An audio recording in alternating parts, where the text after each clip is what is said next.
Vote নেই তাই জলও নেই। আসানসোলের কথা বলছি। আসানসোলের বিভিন্ন ওয়ার্ডে ছবিটা ঠিক এই রকম। জল কষ্ট। ভোটে বিজেপি লিড পাওয়ায় ওই ওয়ার্ডগুলিতে জলের গাড়ি না পাঠানোর অভিযোগ। তৃণমূল পরিচালিত পুরসভার বিরুদ্ধে অভিযোগ বিজেপির, মানতে নারাজ আসানসোলের মেয়র।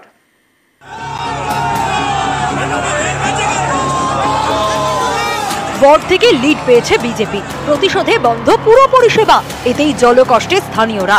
এই অভিযোগে আসানসোলের তরজা তুঙ্গে। বিজেপি লিড পেয়েছে বলে তাদের জল ট্যাঙ্কারের জলও বন্ধ করে দেওয়া হবে কেন? এই বিচারিতা কেন? কর্পোরেশনের এই অধিকার কে দিয়ে দিল যে ওনারা এটা বন্ধ করে দিলেন? বিভিন্ন দিন বিভিন্নভাবে অভিযোগ করবে, বলার কিছু নেই, করার কিছু নেই ওদের। গত 3 দিন 4 দিন থেকে যে বৃষ্টি হচ্ছে, ঝড় হচ্ছে, তাতে লাইনের প্রবলেম হয়েছে বিভিন্ন জায়গায়। 24-এর ভোটে আসানসোল লোকসভা কেন্দ্রে জয়ী হয়েছেন তৃণমূলের শত্রুঘ্ন সিনহা, কিন্তু আসানসোল পুরসভার বেশিরভাগ ওয়ার্ডেই পিছিয়ে তৃণমূল। আসানসোল পুরসভায় 106টি ওয়ার্ড, এর মধ্যে 73টি ওয়ার্ডেই এবারের ভোটে তৃণমূল পিছিয়ে। বিজেপির দাবি, ফল বেরোনোর পর থেকেই ওই ওয়ার্ডগুলিতে পুরো পরিষেবায় ব্যাঘাত ঘটছে।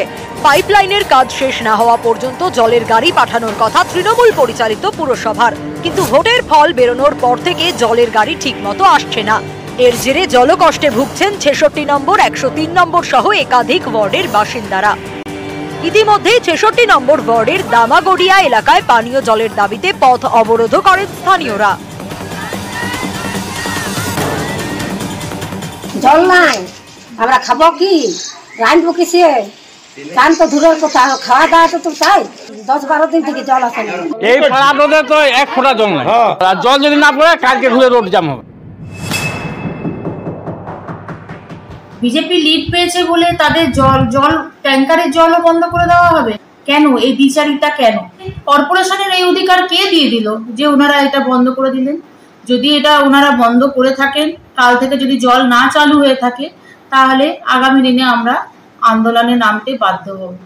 রাজনীতির উদ্দেশ্য হলে তো আমাদের সাউথও করতে হতো। বিভিন্ন দিন বিভিন্নভাবে অভিযোগ করবে, বলার কিছু নেই, করার কিছু নেই ওদের।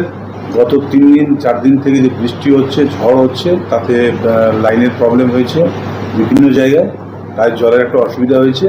আমরা চেষ্টা করছি যেখানে যেটুকু প্রবলেম আছে সেগুলো সমাধান করে দেব। আসানসোল থেকে দীপক শর্মা, নিউজ 18 বাংলা।